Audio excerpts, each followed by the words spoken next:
¿Qué hacer para tener y mantener la presencia divina? Israel experimentó la divinidad como ninguna otra nación. Escuchó su voz entregando los 10 mandamientos. Aunque no todos estuvieron a la altura de Moisés para resistir la presencia divina, recibieron las demás instrucciones, aparte de los 10 mandamientos, por medio de Moisés, como está registrado en Éxodo capítulo 20, verso 1 al 25. En este contexto de recibir instrucciones de parte de Dios, está registrado el siguiente verso. Adonai habló a Moisés diciendo, Éxodo 25:1, ¿qué habló el Señor a Moisés? ¿Cuál fue la instrucción? Sigue el texto diciendo, di a los hijos de Israel que tomen para mí ofrenda, de todo varón que la diere de su voluntad, de corazón, tomaréis mi ofrenda. Éxodo 25, verso 2. Dios demanda ofrendas para él, pues el texto dice, di a los hijos de Israel que tomen para mí ofrenda, de todo varón que la diere de su voluntad, de corazón tomaréis mi ofrenda. La ofrenda requerida debía cumplir un requisito indispensable. ¿Cuál es? Que todo varón la diere de su voluntad, de corazón. Como dice la versión de la TLA, traducción del lenguaje actual, habla a los hijos de Israel y diles que me traigan una ofrenda, pero no los obligues a dar nada. Quiero que su ofrenda sea voluntaria y de todo corazón.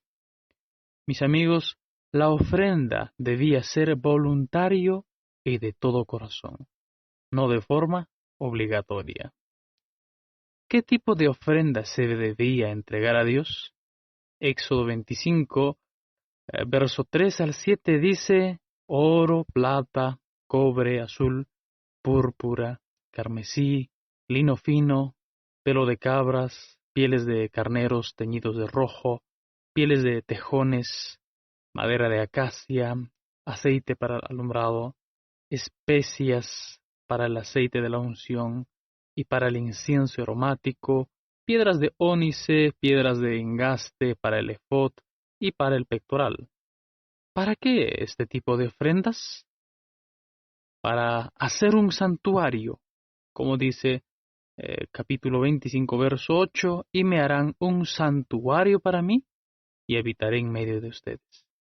¿Habitar en medio de ustedes? ¿Acaso la divinidad necesita un espacio en el cual morar?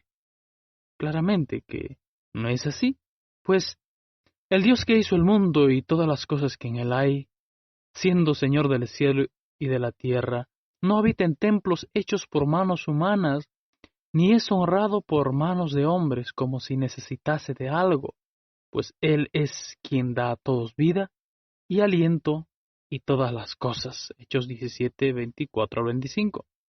Mis amigos, Dios no necesita de nada ni de nadie, y menos un espacio donde hacer su habitación, pues Él es creador y dueño de todo. Entonces, ¿por qué dice, harán un santuario para mí y habitaré en medio de ustedes? La respuesta es no para beneficio divino, sino para beneficio del hombre, pues resaltamos el texto, harán un santuario para mí y habitaré en medio de ustedes. ¿Recuerdan? Israel es para Dios un tesoro especial, un reino de sacerdotes y una gente santa. En este sentido, Israel tiene acceso especial a Dios que las otras naciones no tienen. Aunque es creador y dueño de todos, Dios se relaciona con Israel como un padre con su hijo. Muestra de ello es la presencia divina en medio de los hijos de Israel. Aunque Israel es llamado a estar lo más cercano posible a Dios, debía cumplir con algunos requisitos para tener a Dios habitando en medio de ellos, el cual es construir un santuario. A manera de resumen, para recibir la presencia divina de manera constante, Israel debía construir un santuario según el diseño mostrado a Moisés en el monte. Para esta obra, la ofrenda debía ser entregado voluntariamente. Cuando Israel obedeció toda la instrucción, los textos nos enseñan que la presencia divina descendió en una columna de nube y de fuego. ¿Qué aprendemos de esta sección de las Escrituras? La construcción del santuario fue un evento único para Israel en el desierto y después con la construcción del templo en Jerusalén. Al pasar los años, el Espíritu de Dios se apartó del templo por la obediencia de Israel.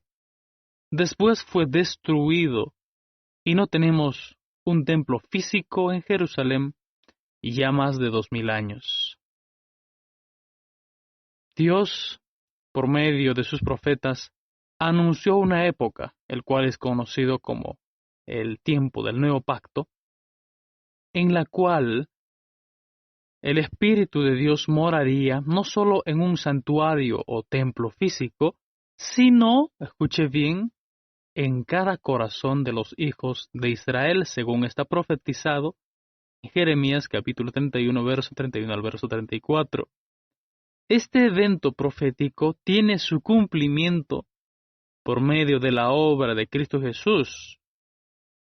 Cada hijo de Israel que se vuelve a Dios en arrepentimiento genuino recibe el perdón divino y el Espíritu en sus vidas.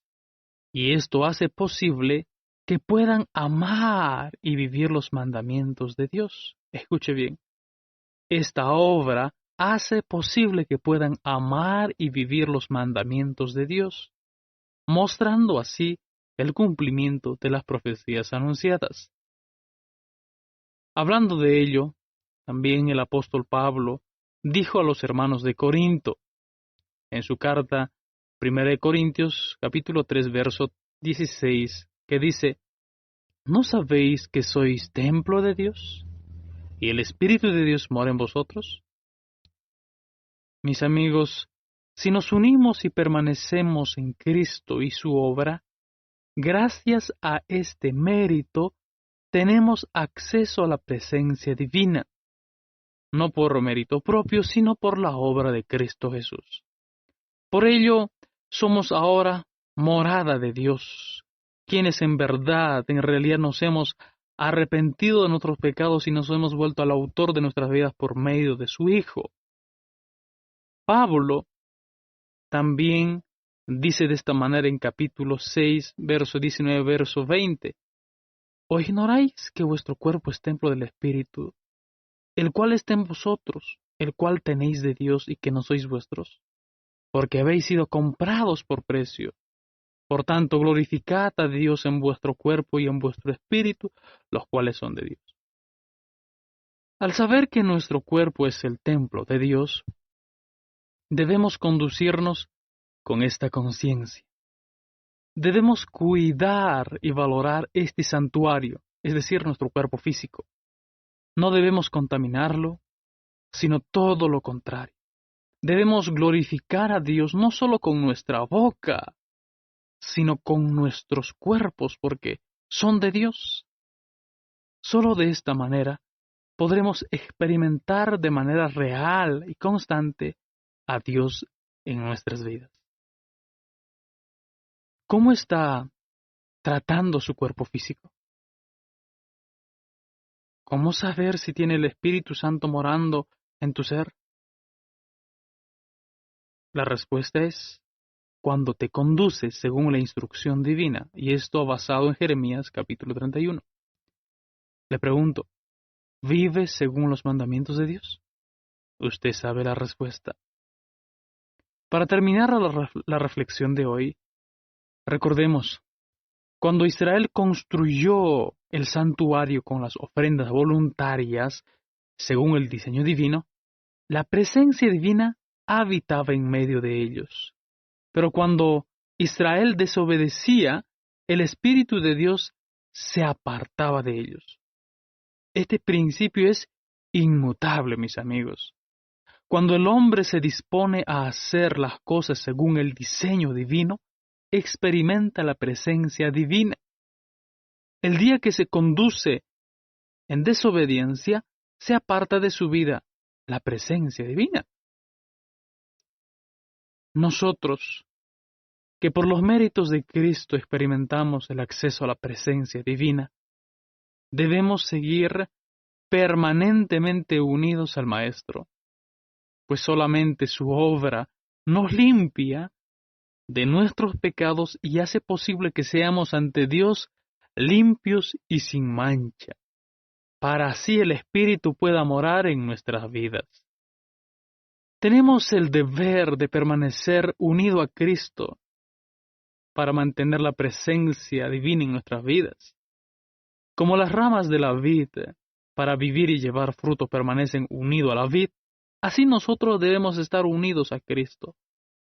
Y solo en esa medida podremos vivir y llevar también frutos. Mis amigos, mis hermanos, el vivir unido a Cristo significa vivir en obediencia a sus mandamientos. Y los mandamientos que Cristo enseñó es la misma instrucción divina, el cual es las Sagradas Escrituras. Le pregunto, ¿vives unido a Cristo? ¿Conoces y vives las enseñanzas de Cristo Jesús? ¿Eres uno ya con Él? Si así es, podrás tener y mantener de manera constante la presencia divina en tu vida. Y solo así, mi amigo, podrás glorificar a Dios en tu cuerpo, el cual es templo de Dios. Haz esto, esfuérzate en estar unido a Cristo, porque separado de Él nada podemos hacer. Solamente unidos a Él le podemos glorificar a Dios como es debido. La gracia de nuestro buen Dios sea derramado en cada uno de nosotros. Amén.